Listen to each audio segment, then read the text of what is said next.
Ok, sí, yo creo que ahí es el inicio. O sea, que nos quedamos en el inicio de esa sección. Bueno, pues desde ahí voy a comenzar.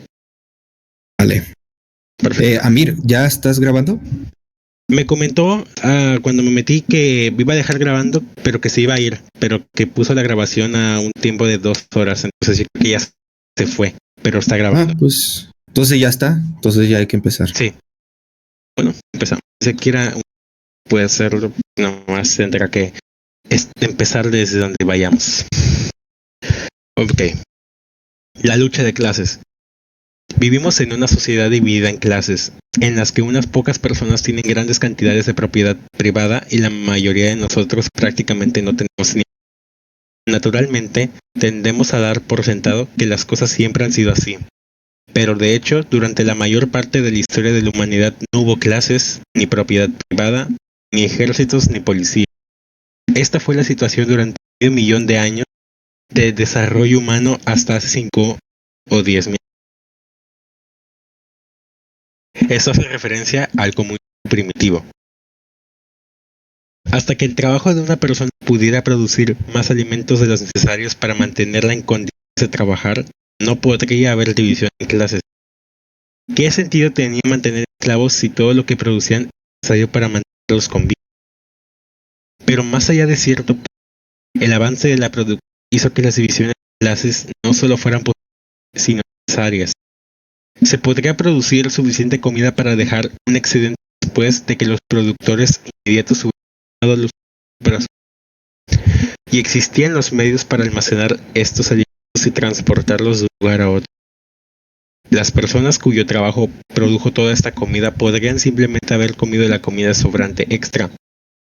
Como vivían vidas bastante pobres y miserables, se sintieron fuertemente tentados, pero eso los dejó desprotegidos contra los estragos de la naturaleza que podrían significar una hambruna o una inundación el próximo, y contra los ataques de tribus enojadas de fuera del área.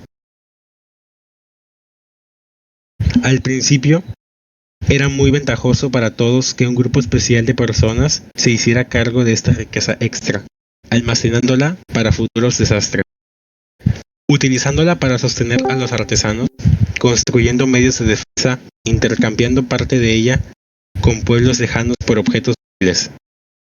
Estas actividades llegaron a realizarse en los primeros pueblos, donde vivían administradores, comerciantes y artesanos. A partir de las marcas en las tablillas utilizadas para llevar un registro de los diferentes tipos de riqueza, comenzó a desarrollarse la escritura. Estos fueron los primeros y vacilantes pasos de lo que llamamos civilización. Pero, y era un pero muy grande, todo esto se basó en el control del aumento de la riqueza por parte de una pequeña minoría de la población. Y la minoría utilizó la riqueza para su propio bien y el de la sociedad en conjunto.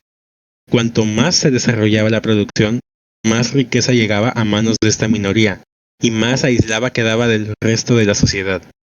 Las reglas que comenzaron como un medio para beneficiar a la sociedad se convirtieron en leyes, insistiendo en que la riqueza y la tierra que la producía eran propiedad privada de la minoría.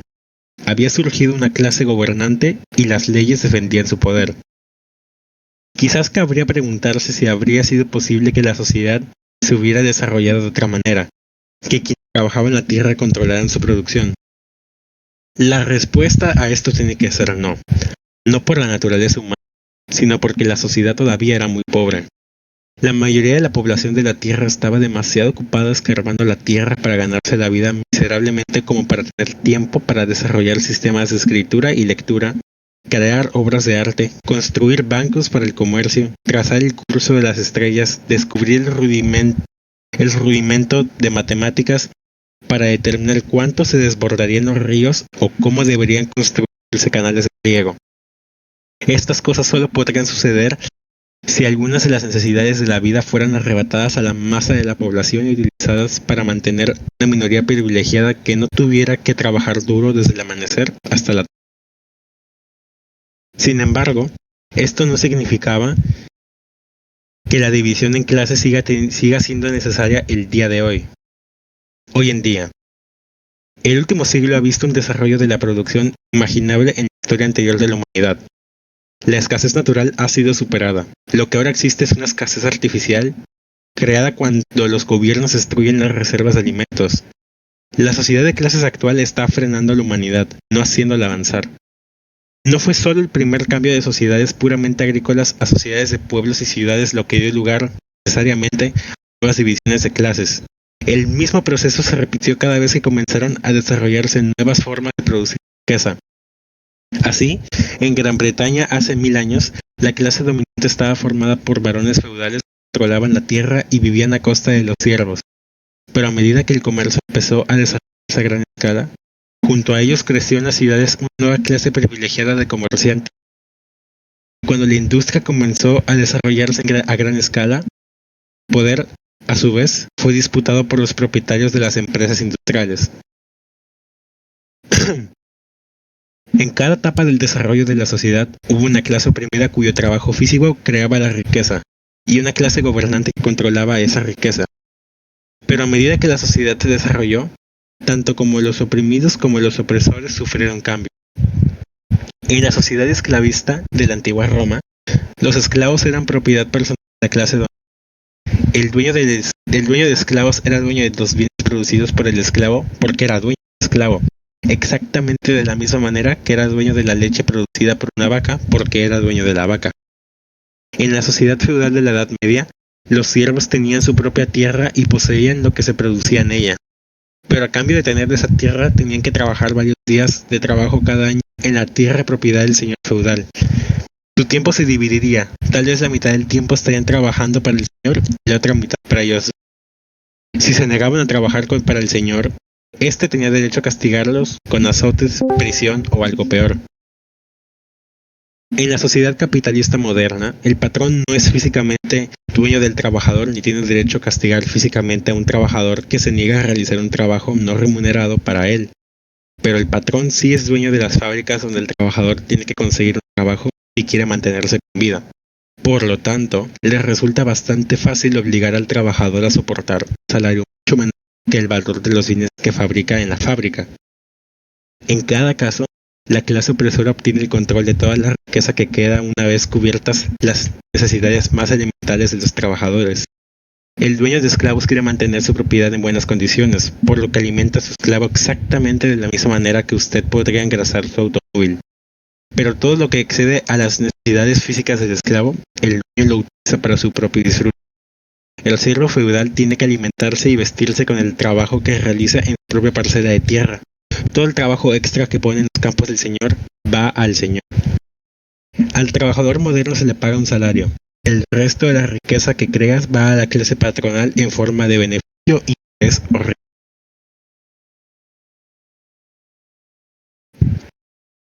La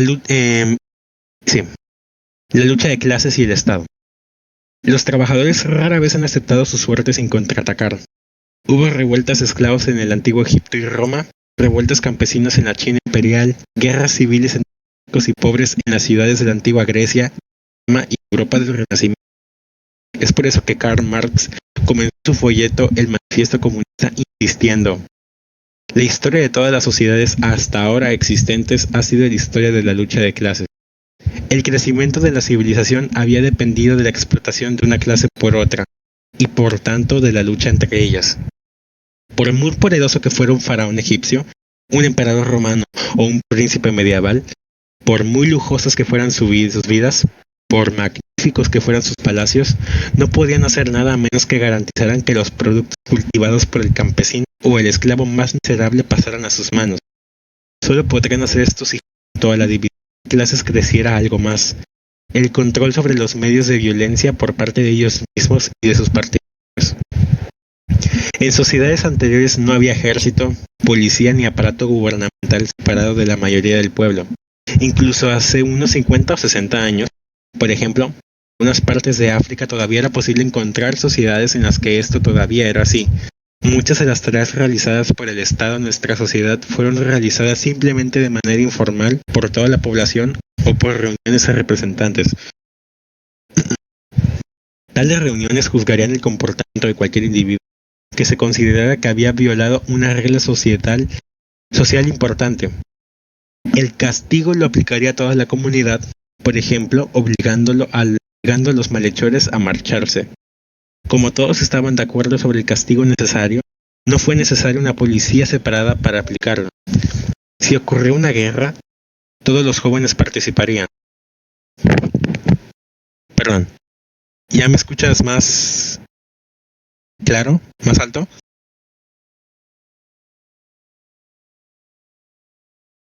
Perfecto. El castigo lo aplicaría a toda la comunidad, por ejemplo, obligando a los malhechores a marcharse. Como todos estaban de acuerdo sobre el castigo necesario, no fue necesaria una policía separada para aplicarlo. Si ocurrió una guerra, todos los jóvenes participarían bajo líderes elegidos para la ocasión, nuevamente sin ninguna estructura militar separada. Pero una vez que se detuvo una sociedad en la que una minoría tenía el control sobre la mayor parte de la riqueza, estas formas simples de mantener la ley y el orden y organizar la guerra ya no podían funcionar. Cualquier reunión de representantes o cualquier reunión de jóvenes armados probablemente se dividiría según las clases. El grupo privilegiado solo podría sobrevivir si empezaba a monopolizar en sus manos la formulación y aplicación de castigos, leyes, la organización de ejércitos y la producción de armas. De modo que la separación en clases fue acompañada por el crecimiento de grupos de jueces, policías y policías secretos, generales, burócratas, a todos los cuales se les dio parte de la riqueza en manos de la clase privilegiada a cambio de proteger su dominio. Aquellos que sirvieron en las filas de este Estado fueron entrenados para obedecer sin dudar las órdenes de sus superiores y fueron separados de todos los vínculos sociales normales con la masa explotada. El Estado se desarrolló como una máquina de matar en manos de la clase privilegiada y podría ser una máquina muy eficaz. Por supuesto, los generales que dirigían esta máquina a menudo se peleaban con un emperador o rey en particular y trataban de ponerse en su lugar. La clase dominante, después de haber armado un monstruo, a menudo no podría controlarlo. Pero como la riqueza necesaria para mantener en funcionamiento la máquina asesina procedía de la explotación de las masas trabajadoras, cada revuelta de este tipo sería seguida por la continuación de la sociedad según las antiguas formas. A lo largo de la historia, las personas que realmente han querido cambiar la sociedad para mejor se han encontrado no solo contra la clase privilegiada, sino también contra una máquina armada, un Estado que sirve a sus intereses. Las clases dominantes junto con los sacerdotes, los generales, los policías y los sistemas legales que las respaldaban, crecieron en primer lugar porque sin ellas la civilización no podría desarrollarse. Pero una vez que se establecen en el poder, empiezan a tener interés en obstaculizar el futuro desarrollo de la civilización. Su poder depende de su capacidad para obligar a quienes producen riqueza a entregársela. Se vuelven cautelosos ante las nuevas formas de producir riqueza, incluso si son más eficientes que las antiguas, por temor a que el control se les escape de las manos. Temen cualquier cosa que pueda llevar a las masas explotadas a desarrollar iniciativa e independencia. También temen el crecimiento de nuevos grupos privilegiados con suficiente riqueza para poder pagar sus propias armas y ejércitos. A partir de cierto punto, en lugar de ayudar al desarrollo de la producción, comenzaron a obstaculizarlo. Por ejemplo, en el Imperio Chino, el poder de la clase dominante se descansaba en su propiedad de la tierra y su control sobre los canales y presas necesarios para el riego y para evitar inundaciones. Ese control sentó las bases de una civilización que duró unos 2000 años. Pero al final de este periodo la producción no estaba mucho más avanzada que al principio. A pesar del florecimiento del arte chino, el descubrimiento de la imprenta y la pólvora, todo en una época en la que Europa estaba atrapada en la Edad Media. La razón fue que cuando comenzaron a desarrollarse nuevas formas de producción fue en las ciudades, por iniciativa de comerciantes y artesanos. La clase dominante temía este crecimiento del poder en un grupo social que no estaba completamente bajo su control. De modo que periódicamente la clase dominante de modo que periódicamente las autoridades imperiales tomaban duras medidas para aplastar las crecientes economías de las ciudades, reducir la producción y destruir el poder de las nuevas clases sociales.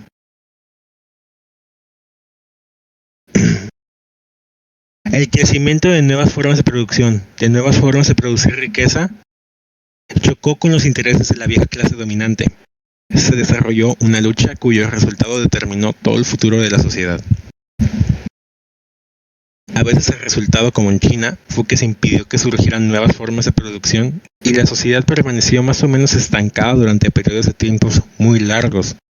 A veces, como en el Imperio Romano, la incapacidad de desarrollarse nuevas formas de producción significó que eventualmente ya no se producía suficiente riqueza para mantener la sociedad sobre sus antiguas bases. La civilización colapsó, las ciudades fueron destruidas y la gente volvió a una forma de sociedad cruda y agrícola.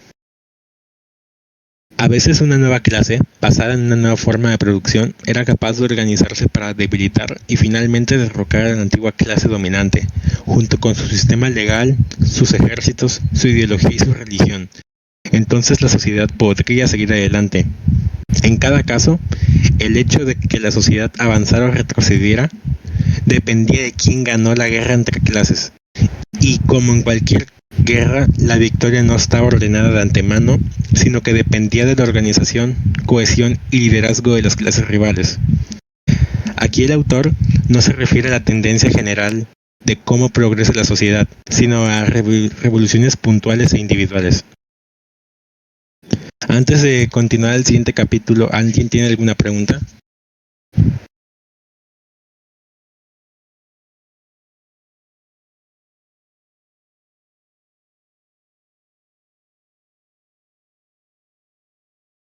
¿Hola?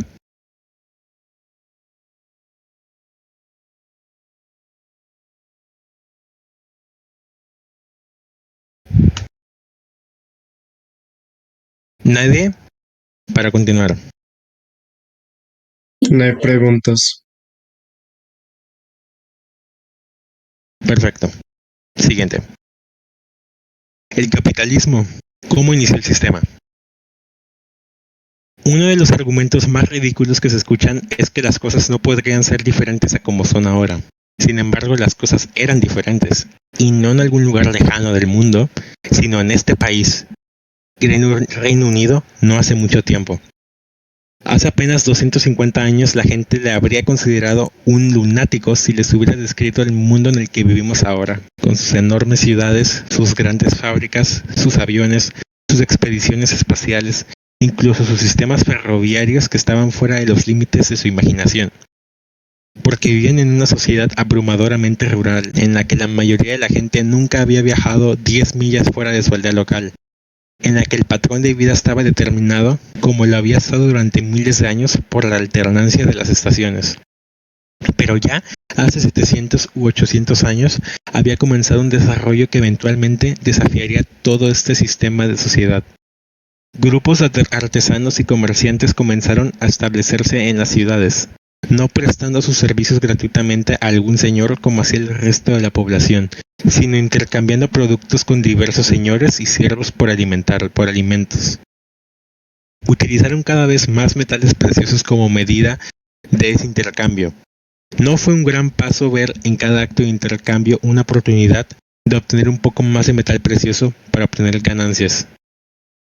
Al principio, las ciudades solo podían sobrevivir enfrentando a un señor contra otro, pero a medida que mejoraron las habilidades de sus artesanos, crearon más riqueza y su influencia aumentó. Los de los burgos, los burgueses o las clases medias comenzaron como una clase dentro de la sociedad feudal de la Edad Media, pero obtuvieron sus riquezas de una manera muy diferente a la de los señores feudales que dominaban esa sociedad. Un señor feudal vivía directamente de los productos agrícolas que podía obligar a sus siervos a producir en su tierra. Usó su poder personal para obligarlos a hacer esto, sin tener que pagarles. Por el contrario, las clases más ricas de las ciudades vivían de las ganancias de la venta de productos no agrícolas. Pagaban salarios a los trabajadores para que los produjeran, por día o por semana. Estos trabajadores, a menudo siervos que escaparon, eran libres de ir y venir cuando quisieran, una vez que habían terminado el trabajo por el que se les había pagado. La única condición que tenían para trabajar era que morirían de hambre si no encontraban empleo con alguien. Los ricos solo podían enriquecerse más porque en lugar de morir de hambre, el trabajador, libre, aceptaría por su trabajo menos dinero del que valían los bienes que producía. Volveremos sobre este punto más adelante. Por el momento lo que importa es que los burgueses de clase media y los señores feudales obtuvieron su riqueza de fuentes muy diferentes. Esto los llevó a querer que la sociedad se organizara de diferentes maneras.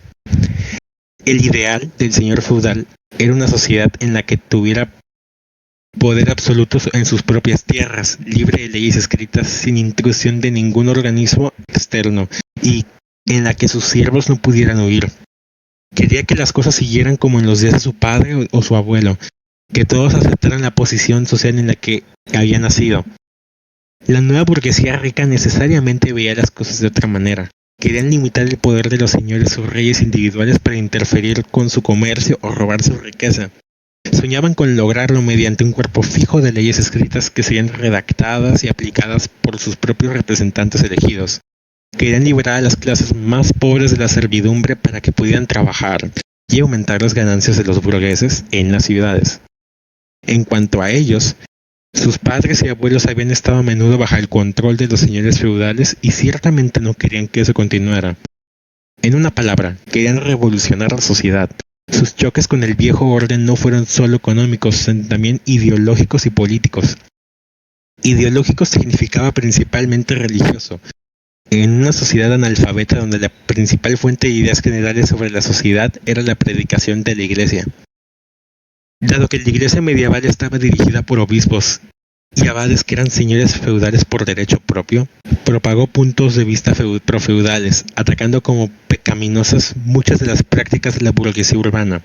Así, en Alemania, Holanda, Gran Bretaña y Francia, en los siglos XVI y XVII, las clases medias se unieron en una religión propia, el protestantismo, una ideología religiosa que predicaba el ahorro, la sobriedad, el trabajo duro, especialmente para los trabajadores, y la independencia de la congregación de clase media del poder de los obispos y abades. La clase media creó un dios a su imagen, en oposición al dios de la Edad Media. Hoy en día se nos habla en la escuela o en la televisión de las grandes guerras religiosas y civiles que aquella época, como si se trataran simplemente de diferencias religiosas, como si la gente fuera tan tonta como para luchar y morir simplemente porque no estaban de acuerdo sobre el papel de la sangre y cuerpo de Cristo en la Sagrada Comunión. Pero había mucho más en juego. El choque entre dos formas de sociedad completamente diferentes basadas en dos formas diferentes de organizar la producción de la riqueza. En Gran Bretaña la burguesía ganó, por horrible que pueda parecerle a nuestra actual clase gobernante. Sus antepasados consagraron su poder cortando la cabeza de un rey, justificando el acto con los desvaríos de los profetas del Antiguo Testamento. Pero en otros lugares la primera ronda fue para el feudalismo.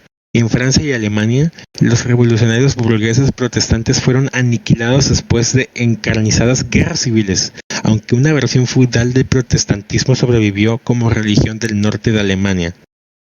La burguesía tuvo que esperar 2 siglos y más antes de disfrutar del éxito, en una segunda vuelta que comenzó sin vestimenta religiosa en la París de 1789. Explotación y plusvalía. En las sociedades esclavistas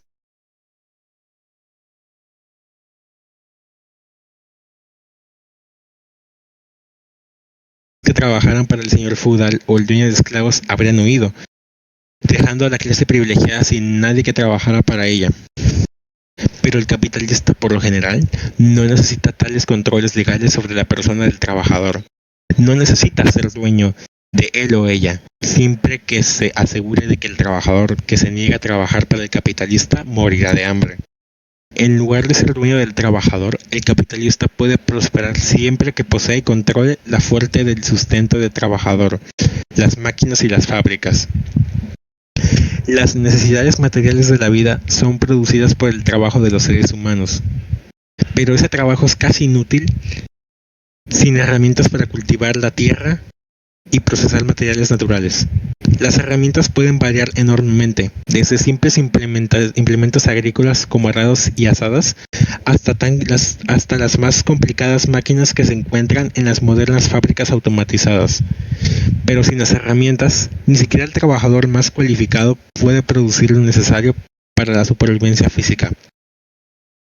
Es el desarrollo de esas herramientas generalmente denominadas medios de producción lo que separa a los seres humanos modernos de nuestros lejanos ancestros de la Edad de Piedra.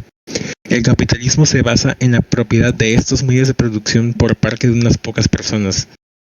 Hoy en día en Gran Bretaña, por ejemplo, el 1% de la población posee el 84% de las acciones y participaciones de la industria. En sus manos se concentran el control efectivo sobre la gran mayoría de los medios de producción, las máquinas, las fábricas, los campos de petróleo, las mejores tierras agrícolas. La masa de la población solo puede ganarse la vida si los capitalistas les permiten trabajar en y con esos medios de producción. Esto da a los capitalistas un inmenso poder para explotar el trabajo de otras personas, aunque a ojos de la ley, todos los hombres son iguales. Los capitalistas tardaron algunos siglos en consolidar su control monopólico sobre los medios de producción.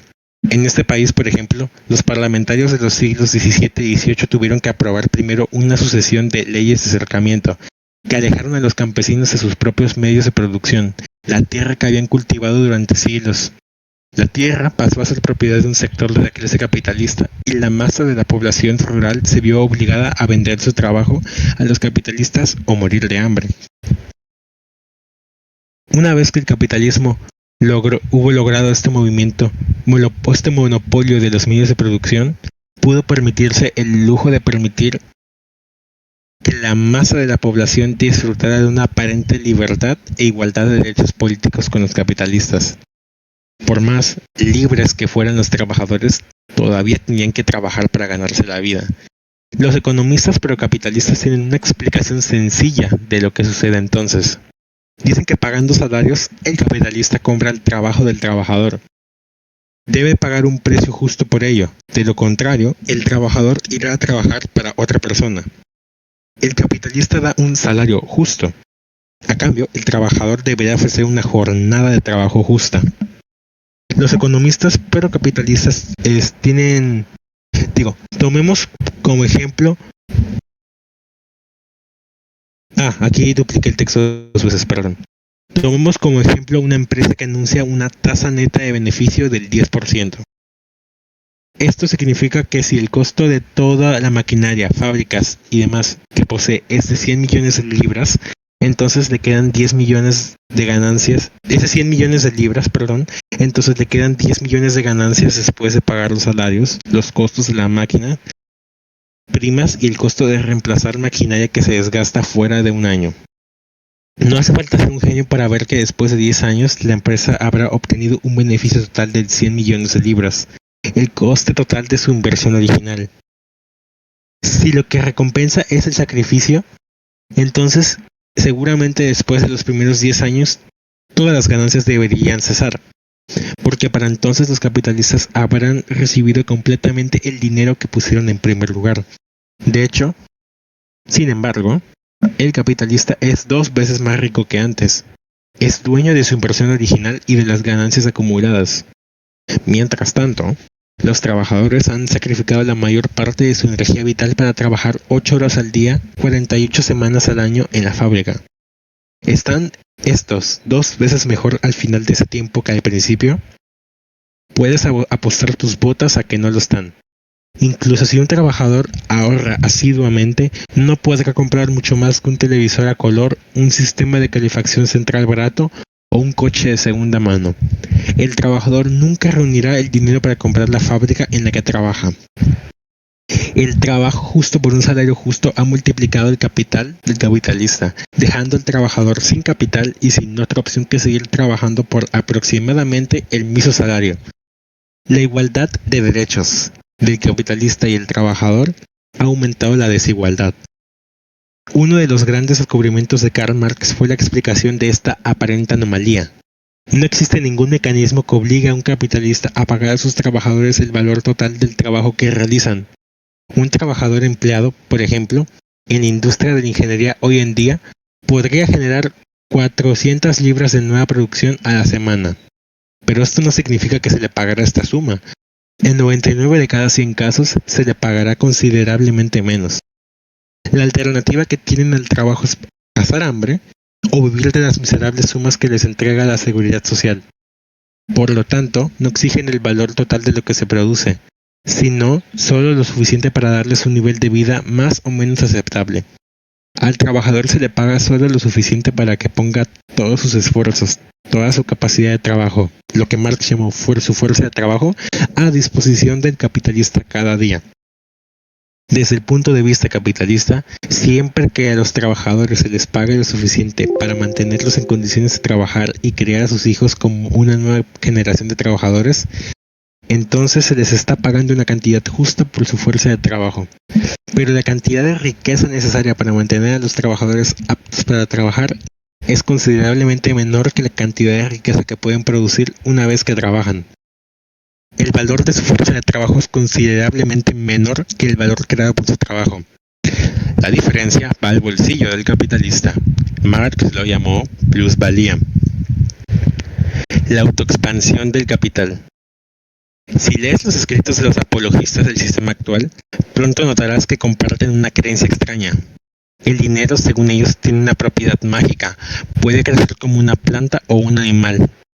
Cuando un capitalista pone su dinero en un banco, espera que su cantidad aumente.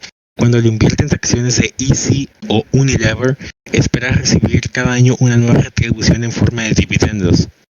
Karl Marx observó este fenómeno, al que llamó autoexpansión del capital, y se propuso explicarlo.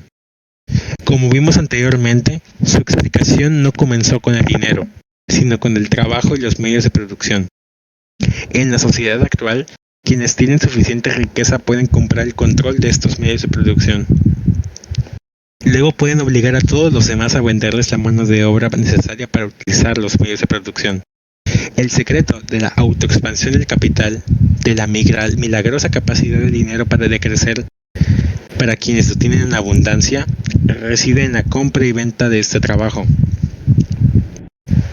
Tomemos el ejemplo de un trabajador al que llamaremos Jack, que consigue un trabajo con un empleador, Sir Browning Brown. El trabajo que Jack puede hacer en 8 horas creará una cantidad adicional de riqueza, con un valor de quizás 48 libras esterlinas. Pero Jack estará dispuesto a trabajar por mucho menos que eso, ya que la alternativa es la seguridad social. Los esfuerzos de los parlamentarios procapitalistas como el detestable conservador Peter Lilly garantizan que solo recibirá 12 libras al día de seguridad social para mantenerse a sí mismo y a su familia. Explican que dar más sería destruir el incentivo para trabajar.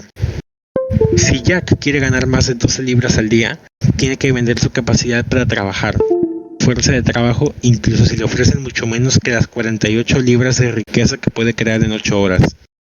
Él estará dispuesto a trabajar por quizás el salario mínimo, 28 libras al día. La diferencia, 20 libras al día, va al bolsillo de Sir Browning, es la plusvalía de Sir Browning. Debido a que, en primer lugar, tenía suficiente riqueza para comprar el control de los medios de producción, Sir Browning Brown puede garantizar un aumento de 20 libras esterlinas al día por cada trabajador que emplea. Su dinero sigue creciendo, su capital expandiéndose, no debido a alguna ley de la naturaleza, sino porque su control de los medios de producción le permite conseguir el trabajo de otra persona a bajo precio. Por supuesto, Sir Browning no tiene necesariamente todas las 20 libras para él, para su disfrute.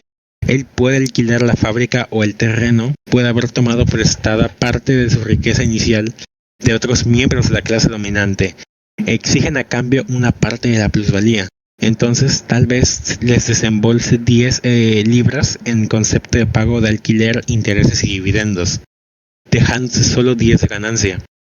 Aquellos que viven de dividendos probablemente nunca hayan visto a Jack en sus vidas. Sin embargo, no fue el poder místico de las monedas de una libra lo que les proporcionó sus ingresos, sino el sudor demasiado físico de Jack. El dividendo, los pagos de intereses y las ganancias surgieron todos de la plusvalía. ¿Qué decide cuánto gana Jack por su trabajo? El empleador intentará pagar lo menos posible. Pero en la práctica existen límites por debajo de los cuales no puede pasar. Algunos de estos límites son físicos. No sirve de nada darles a los trabajadores salarios tan miserables que los hagan sufrir desnutrición y no puedan esforzarse en su trabajo. También tienen que poder viajar hacia y desde el trabajo, tener un lugar donde descansar por la noche para no quedarse dormidos sobre las máquinas.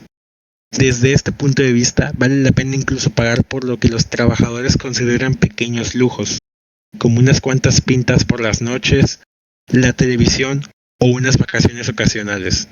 Todo esto hace que el trabajador esté más renovado y sea capaz de realizar más trabajo. Todos ellos sirven para reponer su fuerza de trabajo.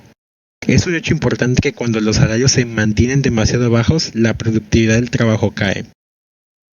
El capitalista siempre tiene que preocuparse por otra cosa.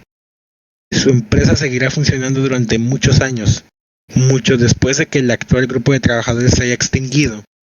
La empresa requerirá el trabajo de sus hijos. Por eso tienen que pagar a los trabajadores lo suficiente para criar a sus hijos. También deben garantizar que el Estado proporcione a estos niños ciertas habilidades como lectura y escritura a través del sistema educativo. En la práctica, algo más también importa, lo que el trabajador considera un salario decente.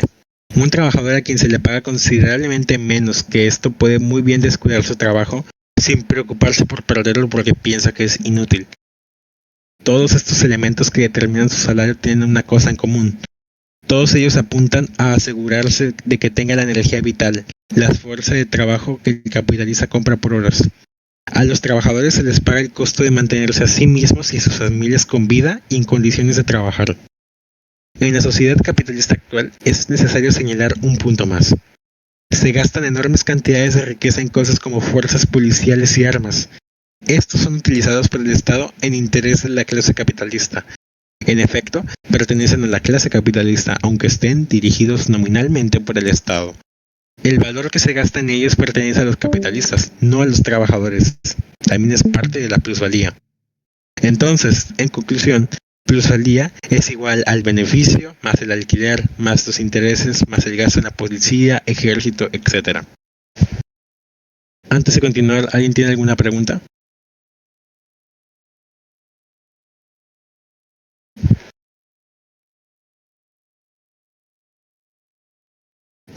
Si nadie tiene alguna pregunta, pues voy a continuar.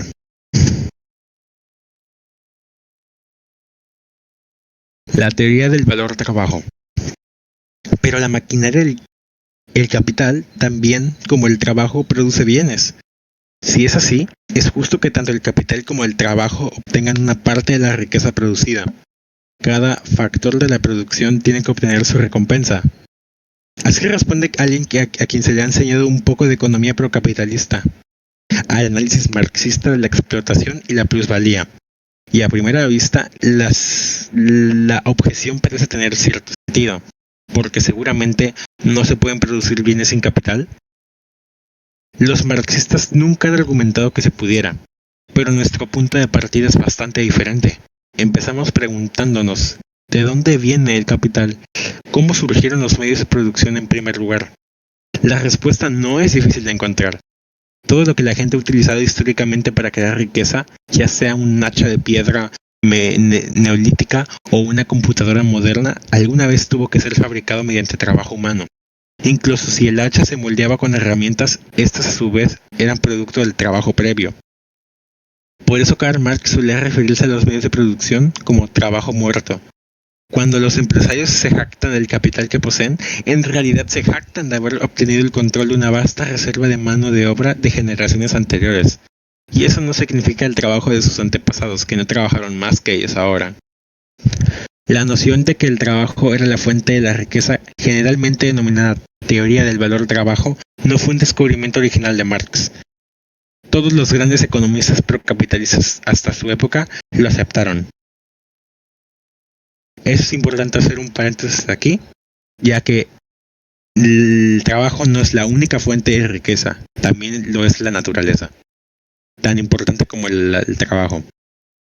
Ahora sí, hombres como el economista escocés Adam Smith o el economista inglés David Ricardo escribían cuando el sistema del capitalismo industrial era todavía bastante joven, en los años inmediatamente anteriores y posteriores a la Revolución Francesa. Los capitalistas aún no dominaban y necesitaban conocer la fuente real de su riqueza si alguna vez querían hacerlo. Smith y Ricardo sirvieron a sus intereses diciéndoles que el trabajo creaba riqueza y que para aumentar su riqueza tenían que liberar al trabajo del control de los viejos gobernantes precapitalistas. Pero no pasó mucho tiempo antes de que pensadores cercanos a la clase trabajadora comenzaran a volver el argumento contra los amigos de Smith y Ricardo. Si el trabajo crea riqueza, entonces el trabajo crea capital. Y los derechos del capital no son más que los derechos del trabajo usurpado.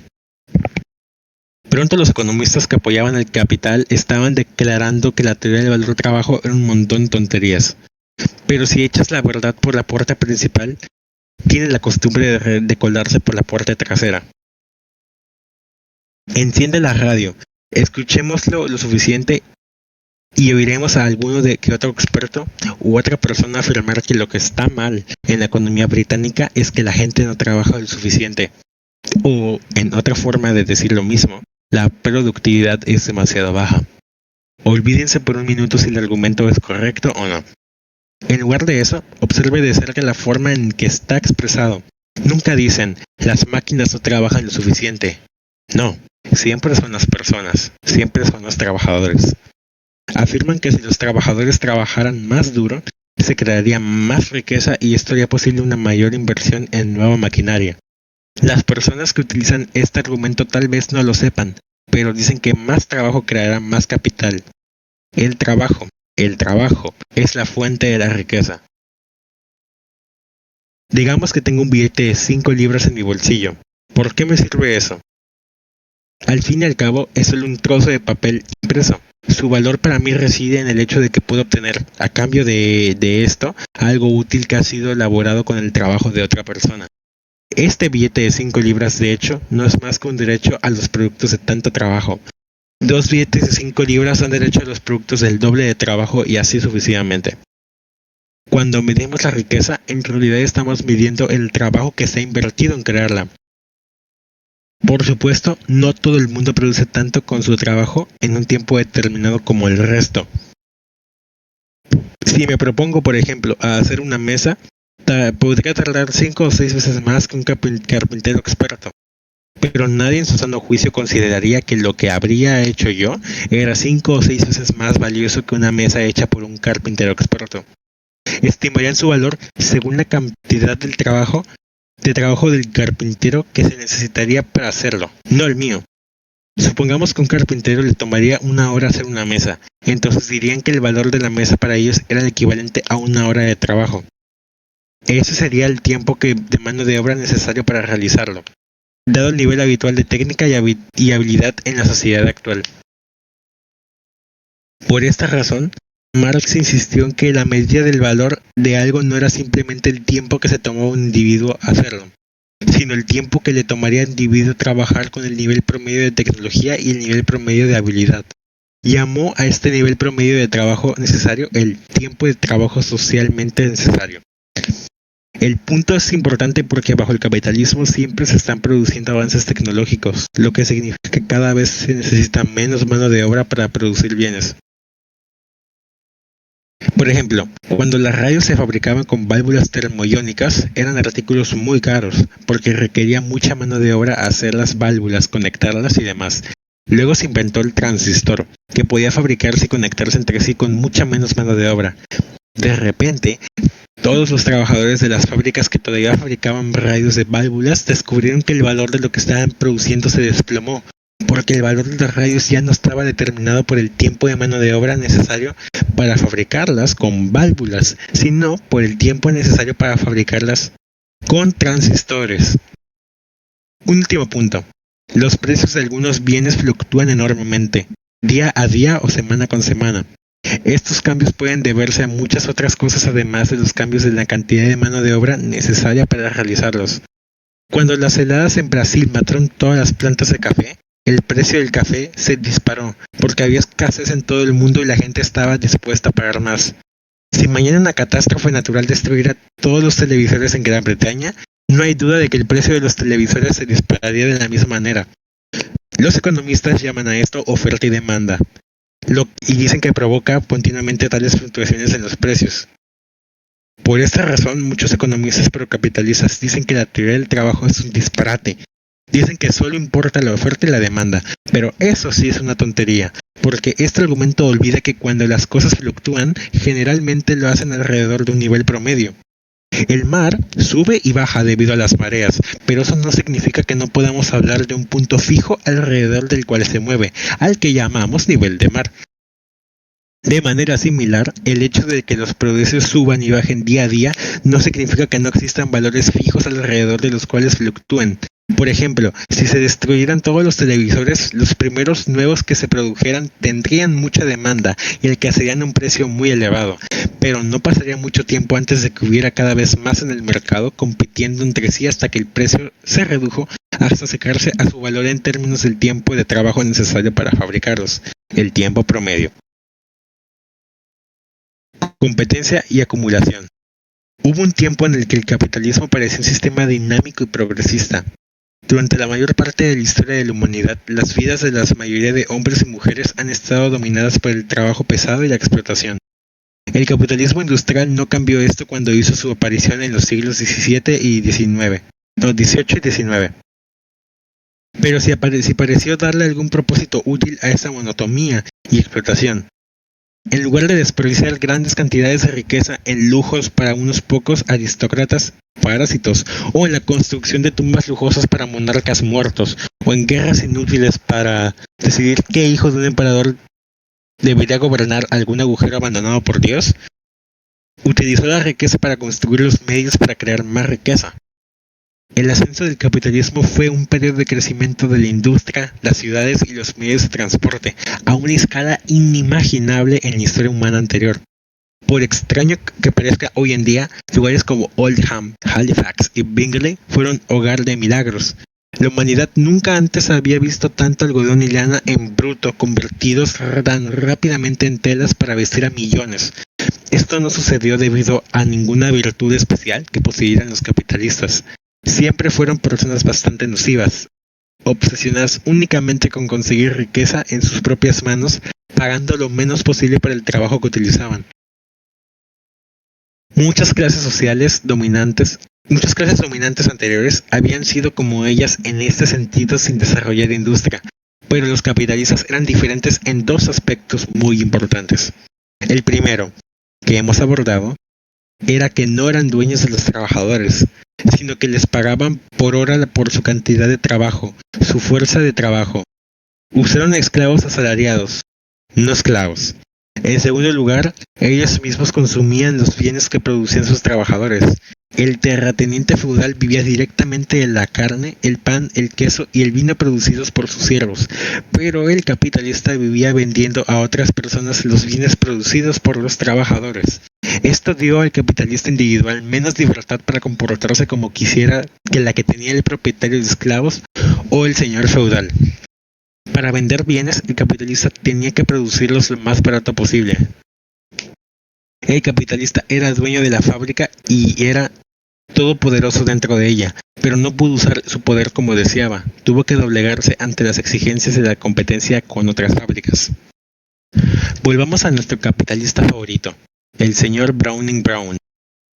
Supongamos que una cierta cantidad de tela de algodón producida en su fábrica tomó 10 horas de tiempo de los trabajadores para producirse, pero que alguna otra fábrica podría producir la misma cantidad en 5 horas de tiempo de los trabajadores. Sir Browning no podría cobrar por ello el precio equivalente a 10 horas de trabajo.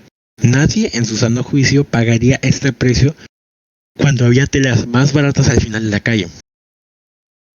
Cualquier capitalista que quisiera sobrevivir en los negocios tenía que asegurarse de que sus trabajadores trabajaran lo más rápido posible. Pero eso no fue todo. También tenía que asegurarse de que sus trabajadores trabajaran con la máquina más moderna, de modo que su trabajo produjera tantos bienes en una hora como el trabajo de quienes trabajaban para otros capitalistas.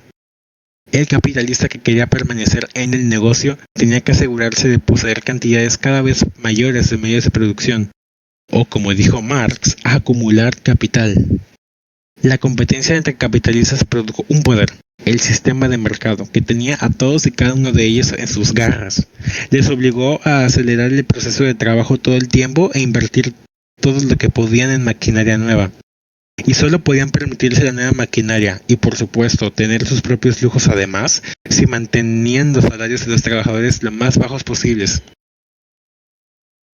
Marx escribe en su obra principal, El Capital, que el capitalista es como un avaro, obsesionado con conseguir más y más riqueza. Pero lo que en el avaro es mera idiosincrasia es, en el capitalista, el efecto de un mecanismo social en el que él no es más que una de las ruedas. El desarrollo de la producción capitalista hace que sea constantemente necesario seguir aumentando la cantidad de capital desplegado en un determinado lugar. La empresa industrial y la competencia hacen que cada capitalista individual sienta las leyes inmanentes de la producción capitalista como leyes coercitivas externas. Lo obliga a seguir acumulando constantemente su capital para preservarlo, pero no puede emplearlo, excepto mediante la acumulación progresiva. Acumula. Ese es Moisés y los profetas. La producción no tiene lugar para satisfacer las necesidades humanas, ni siquiera las necesidades humanas de la clase capitalista, sino para permitir que un capitalista sobreviva en competencia contra otro capitalista. Los trabajadores empleados por cada capitalista encuentran sus vidas dominadas por el impulso de sus empleadores de acumular más rápido que sus rivales. Como lo expresó Marx en el Manifiesto Comunista, en la sociedad burguesa el trabajo vivo no es más que un medio para acumular trabajo muerto. El capital es independiente y tiene individualidad, mientras que la persona viva es dependiente y no tiene individualidad. El impulso compulsivo de los capitalistas por acumular en competencia entre sí explica el gran avance de la industria en los primeros años del sistema, pero también resultó algo más: repetidas crisis económicas. La crisis no es nueva, es tan antigua como el sistema propio. Antes de continuar, ¿alguien tiene alguna duda?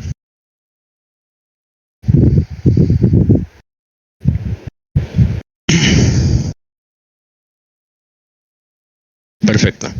Si nadie tiene, pasaremos al siguiente capítulo.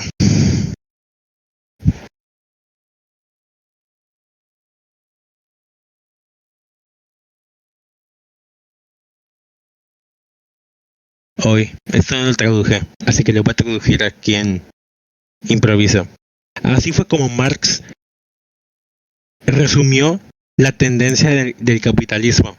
Cada capitalista teme la competencia entre los demás. Así que hace que sus empleados trabajen lo más duro posible, pagando los salarios más bajos que pueda, con los que pueda salirse con la suya. El resultado es una desproporción entre el crecimiento masivo de los medios de producción, por un lado, y el crecimiento limitado de los salarios y el número de trabajadores empleados, por el otro. Esta, insistió Marx, es la causa básica de las crisis económicas. La manera más fácil de ver esto es preguntar: ¿quién compra la cantidad de bienes en gran aumento? Los bajos salarios de los trabajadores significan que no pueden permitirse los bienes producidos con su propio trabajo. Los capitalistas no pueden aumentar los salarios porque eso sería destruir las ganancias, la fuerza motriz del sistema. Pero si las ganancias no pueden vender los bienes que producen, tienen que cerrar fábricas y despedir trabajadores. Entonces, la cantidad total de salarios cae aún más, y aún más empresas no pueden vender sus productos. Se produce una crisis de sobreproducción, y en toda la economía se acumulan bienes que la gente no puede permitirse comprar. Esta ha sido una característica recurrente de la sociedad capitalista en los últimos 160 años. Pero cualquier apologista ingenioso del sistema pronto señalará que debería haber una salida fácil a las crisis. Todo lo que se necesita es que los capitalistas inviertan sus ganancias en nuevas fábricas y máquinas. Esto proporcionará empleos a los trabajadores, quienes a su vez podrían comprar los bienes no vendidos. Esto significa que mientras haya nuevas inversiones, todos los bienes producidos podrán venderse y el sistema podrá proporcionar pleno empleo. Marx no era tonto y lo reconoció. De hecho, como hemos visto, se dio cuenta de que la presión competitiva sobre los capitalistas para que invirtieran era fundamental para el sistema. Pero preguntó: ¿qué significa esto?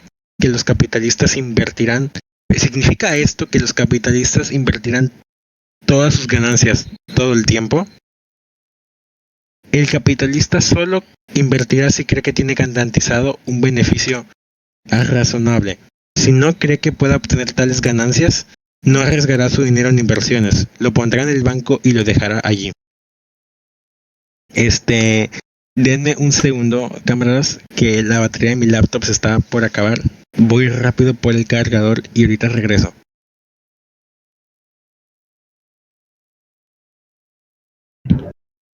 Vale, te esperamos.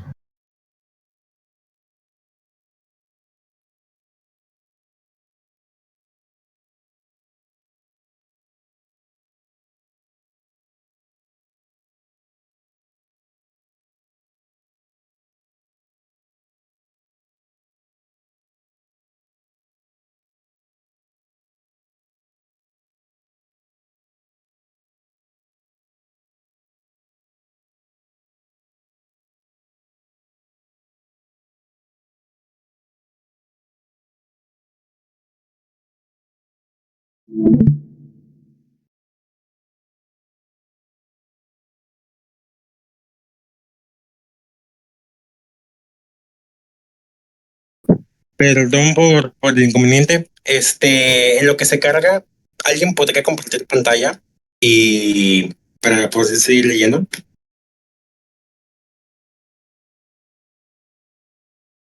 Si no, puedo intentar compartirles el teléfono, pero no sé si sea más problema. Por eso, pero mi pregunta.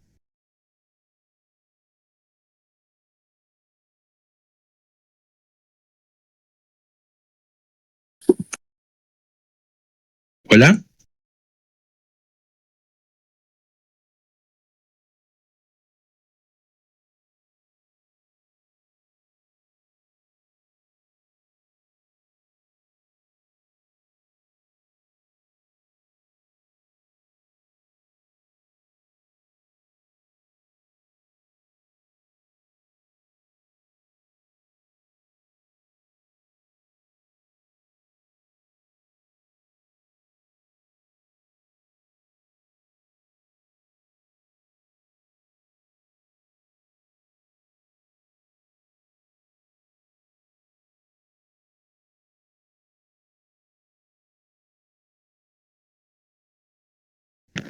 Bueno, no hay problema. Nomás den un segundo. Intento ver cómo puedo compartir yo pantalla desde aquí del celular.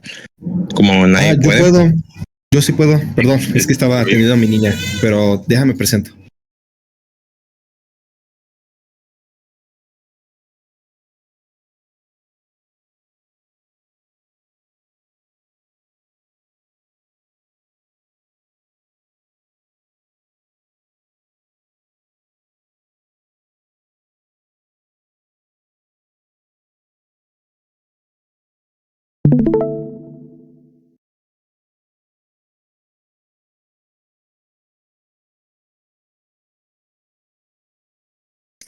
Gracias.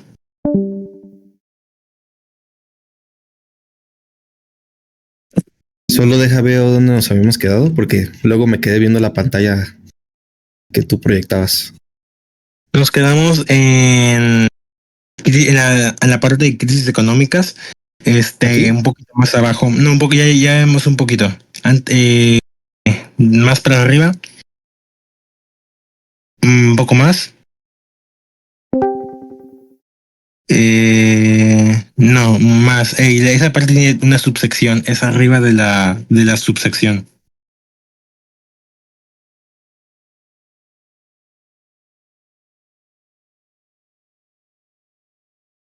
Ahí. Creo que ahí. Sí, sí, un poquito más abajo. Ya ahí. Ahí, perfecto. Ahí. Ok. Ok. Voy a continuar. No hay ningún problema de audio, ¿verdad? Desde aquí. Se escucha bien, mal, un poquito bajo, alto. Por mi parte te escucho muy bien. No sé de Perfecto. los demás. Ok, voy a continuar. Entonces, Mark no era tonto y lo reconoció. De hecho, como hemos visto, se dio cuenta de que la presión competitiva sobre los capitalistas para que invirtieran era fundamental para el sistema. pero preguntó, ¿significa esto que los capitalistas invertirán todas sus ganancias todo el tiempo? El capitalista solo invertirá si cree que tiene garantizado un beneficio razonable. Si no cree que puede obtener tales ganancias, no arriesgará su dinero en inversiones. Lo pondrá en el banco y lo dejará allí.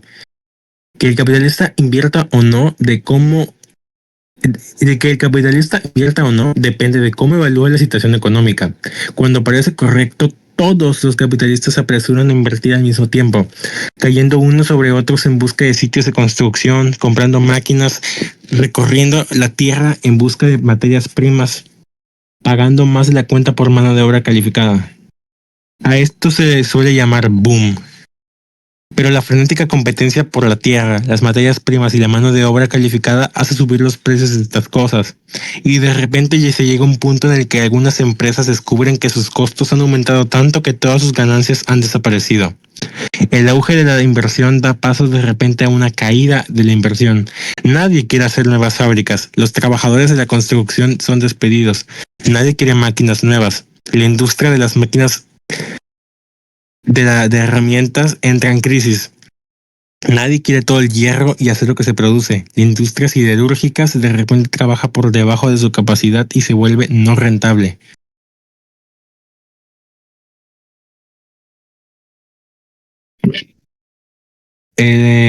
Los cierres y paralizaciones se extendieron de industria en industria, destruyendo empleos y con ello la capacidad de los trabajadores de comprar productos de otras industrias.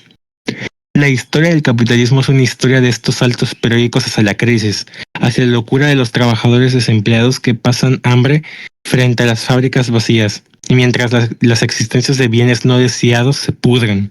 El capitalismo crea estas crisis de sobreproducción periódicamente porque no hay planificación, por lo que no hay forma de detener de golpe la estampida de capital que entra y sale de la inversión.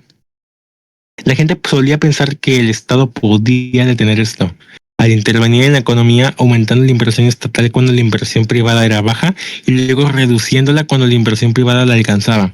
El Estado mantendría la producción en equilibrio, pero hoy día la inversión estatal también forma parte de la locura. Mire a British Steel. Hace algunos años, cuando la empresa todavía estaba nacionalizada, a los trabajadores del acero se les dijo que sus procesos de trabajo estaban siendo eliminados para dar paso a enormes hornos automáticos modernos diseñados para producir más acero a menor precio. Ahora se les dice que aún más trabajadores deben perder sus empleos, porque Gran Bretaña no fue el único país que se embarcó en estos planes de inversión masiva. Francia, Alemania, Estados Unidos, Brasil, Europa del Este e incluso Corea del Sur hicieron lo mismo. Ahora hay un excedente mundial de acero, una crisis de sobreproducción. Se está recortando la inversión estatal. Los trabajadores del acero, por supuesto, sufren en ambos sentidos. Este es el precio que la humanidad todavía está pagando por un sistema económico en el que la producción de riqueza masiva está controlado por un pequeño grupo privilegiado interesados solo en las ganancias. No importa si estos pequeños grupos privilegiados poseen la industria directamente o la controlan indirectamente a través de su control del Estado, como ocurre con British Steel. Si bien utilizan este control para competir entre sí por la mayor parte de las ganancias, ya sea a nivel nacional o internacional, son los trabajadores los que sufren. La locura final del sistema es que la crisis de sobreproducción no es sobreproducción en absoluto. Todo ese excedente de acero, por ejemplo, podría ayudar a resolver el hambre en el mundo. Los campesinos en todo el mundo tienen que arar la tierra con arados de arena. Los arados de acero aumentarían la producción de alimentos. Pero los campesinos no tienen dinero de todos modos, por lo que el sistema capitalista no está interesado. No se pueden obtener ganancias de esa parte. ¿Por qué las crisis tienden a empeorar? Las crisis no ocurren simplemente con una regularidad monótona. Marx también predijo que empeorarían con el paso del tiempo. Incluso si la inversión se realizara a un ritmo constante sin sobresaltos, no podría detener la tendencia general hacia la crisis. Esto se debe a que la competencia entre capitalistas y naciones capitalistas los obliga a invertir en equipos que ahorren mano de obra. Hoy en día en Gran Bretaña casi todas las nuevas inversiones están destinadas para reducir el número de trabajadores empleados. Por eso hoy en día hay menos trabajadores en la industria británica que hace 10 años, a pesar de que la producción ha aumentado durante ese tiempo. Em, Solo racionalizando la producción, incrementando la productividad y recortando la fuerza laboral puede un capitalista obtener una porción mayor del pastel que otro. Pero el resultado para el sistema en su conjunto es devastador, porque significa que el número de trabajadores no aumenta a la misma velocidad que la inversión. Sin embargo, es el trabajo de los trabajadores la fuente de las ganancias, el combustible que mantiene el sistema en funcionamiento. Si haces inversiones cada vez mayores sin el correspondiente aumento a la fuente de ganancias, te diriges a una avería, con tanta seguridad como si esperaras conducir un Jaguar con la cantidad de gasolina necesaria para mantener en marcha un Mini. Por eso Marx argumentó hace 100 años que el éxito mismo del capitalismo al acumular enormes inversiones en nuevos equipos condujo a una tendencia decreciente de la tasa de ganancia, lo que significa cada vez peores crisis. Su argumento puede aplicarse de manera muy sencilla al capitalismo actual. En lugar de la vieja imagen de que los malos tiempos se convierten en buenos tiempos, de las recesiones que se convierten en auges, parece que estamos en una crisis sin fin. Cualquier periodo de recuperación, cualquier caída del desempleo es limitado y de corta duración. Los defensores del sistema dicen que esto se debe a que la inversión no es lo suficientemente alta. Sin nuevas inversiones no hay nuevos empleos. Sin nuevos empleos no hay dinero para comprar nuevos bienes. Hasta ahora podemos estar de acuerdo con ellos, pero no estamos de acuerdo con su explicación de por qué sucede esto. Culpan a los salarios. Los salarios son demasiado altos, dicen, lo que reduce drásticamente las ganancias. Los capitalistas tienen miedo de invertir porque no obtendrán una recompensa suficiente. Pero la crisis aún ha continuado durante largos años en los que las políticas salariales gubernamentales han reducido el nivel de vida de los trabajadores y han elevado las ganancias. En los años 1975 al 78 se produjo el mayor recorte en el nivel de vida de los trabajadores de este siglo, mientras que los ricos se hicieron más ricos. El 10% superior aumentó su producción del pastel nacional del 57,8% en 1974 al 60% en 1976. Todavía no hay suficiente inversión para poner fin a la crisis, y eso se aplica no solo a Gran Bretaña, sino a otros países donde se han recortado los salarios, a Francia, a Japón y a Alemania. Haríamos mejor en escuchar lo que dijo Karl Marx hace 100 años que escuchar a quienes se disculpan por el capitalismo actual. Marx predijo que a medida que el capitalismo envejeciera, sus crisis empeorarían porque la fuente de ganancias, el trabajo, no aumenta tan rápidamente como la inversión necesaria para poner a trabajar a los trabajadores. Marx escribió cuando el valor de la planta y la maquinaria necesarias para emplear a cada trabajador era bastante bajo. Se ha disparado desde entonces. Hasta hoy puede ser de 20.000 o incluso 30.000 libras. La competencia entre empresas capitalistas las ha obligado a utilizar maquinaria cada vez más grande y cara. Se ha llegado al punto en que en la mayoría de industrias se da por sentado que la nueva maquinaria significará menos trabajadores. La Agencia Económica Internacional OCDE ha pronosticado que el empleo en las principales economías del mundo caerá, incluso si por algún milagro la inversión se dispara, lo cual no será así, porque los capitalistas se preocupan por sus ganancias, y si su inversión se cuadriplica pero sus ganancias solo se duplican, se enojarán mucho. Sin embargo, esto es lo que debe suceder si la industria crece más rápidamente que la fuente de ganancias, la mano de obra. Como dijo Marx, la tasa de ganancia tenderá a caer. Predijo que eventualmente se llegaría a un punto en el que cualquier nueva inversión parecería una empresa peligrosa. La escala de gasto necesaria para nuevas plantas y maquinaria sería colosal, pero la tasa de ganancia sería más baja que nunca. Cuando se llegaba a este punto, cada capitalista o estado capitalista fantaseaba con nuevos y enormes programas de inversión, pero tenía miedo de ejecutarlos por temor a quebrar. La economía mundial actual es muy parecida a eso. Robert planea nuevas líneas de producción, pero teme perder dinero. British Steel sueña con las grandes plantas que planeó, pero tiene que mantenerlas congeladas porque no puede vender su producción actual. Los constructores navales japoneses han dejado de invertir en nuevos astilleros, y algunos de los antiguos están siendo cerrados. El éxito mismo del capitalismo en la construcción de una maquinaria cada vez más vasta y productiva ha llevado al sistema a un punto de crisis aparentemente permanente. En las sociedades esclavistas del mundo antiguo y en las sociedades feudales de la Edad Media se llegó a un punto en el que o una revolución transformaría la sociedad o ésta entraría en una crisis permanente que la haría retroceder. En el caso de Roma, la falta de una revolución condujo precisamente a la destrucción de la civilización romana y a la Edad Media. En el caso de algunas sociedades feudales, Gran Bretaña y más tarde Francia, la revolución destruyó el antiguo orden y permitió que se produjera un nuevo avance social bajo el capitalismo.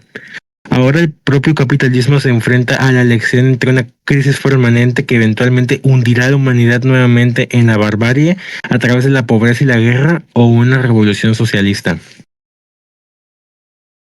¿Alguien tiene alguna duda?